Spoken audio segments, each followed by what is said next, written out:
Hi, இன்னைக்கு வந்துட்டு ஒரு சிம்பிளான ஈவினிங் ரொட்டீன் பார்க்கலாம். இதுக்கு ஆப்போசிட்டில் ஒரு மாங்காய் மரம் இருக்குது. ஸோ ஃப்ளாட்டில் இருக்கவங்க பறிச்சுட்டு எங்களுக்குமே ஒரு 4 மாங்காய் வந்து கொடுத்துருந்தாங்க. ஈவினிங் போல் வந்துட்டு குளிச்சுட்டு வந்துட்டு இருக்கிற ஒர்க் எல்லாமே ஸ்டார்ட் பண்ணியாச்சு. இப்போ கிளைமேட் வந்துட்டு மழை வெயில் மாறி மாறி தான் இருக்குது. பட் காலையில் கொஞ்சம் நல்லா வெயில் இருந்ததுனால காலையிலே மிளகா தண்ணியெல்லாம் நல்லா காய வச்சு எடுத்துகிட்டு ஈவினிங் குளிக்க போகிறதுக்கு முன்னாடியே வந்து அதுக்கு தேவையான பொருள் எல்லாமே வறுத்து ரெடி பண்ணி வச்சுட்டு ஆற வச்சுட்டு தான் வந்து போயிருந்தேன். நான் வந்து இந்த குழம்பு மிளகாத்தூள் தான் எல்லா சமையலுக்குமே வந்து யூஸ் பண்ணுவேன். வெறும் மிளகாத்தூள் ரேண்டமாக தான் இது எப்படி பண்ணுறேன் அப்படிங்கிறதையும் நான் உங்களுக்கு நெக்ஸ்ட் வீடியோவில் வந்துட்டு அப்லோட் பண்ணுறேன். அதுக்கப்புறமா அதெல்லாமே எடுத்து தனித்தனியாக வச்சுட்டு கையோட வந்துட்டு சாமிக்கு வந்து கும்பிட்றதுக்காக ரெடி பண்ணியாச்சு.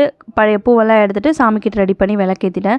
அகைன் இன்றைக்கி ஈவினிங்கும் வந்து நல்ல மழைக்காக இருட்டிட்டு இருந்துச்சு. ஸோ அந்த கிளிப் தான் வந்து ஆட் பண்ணியிருந்தேன்.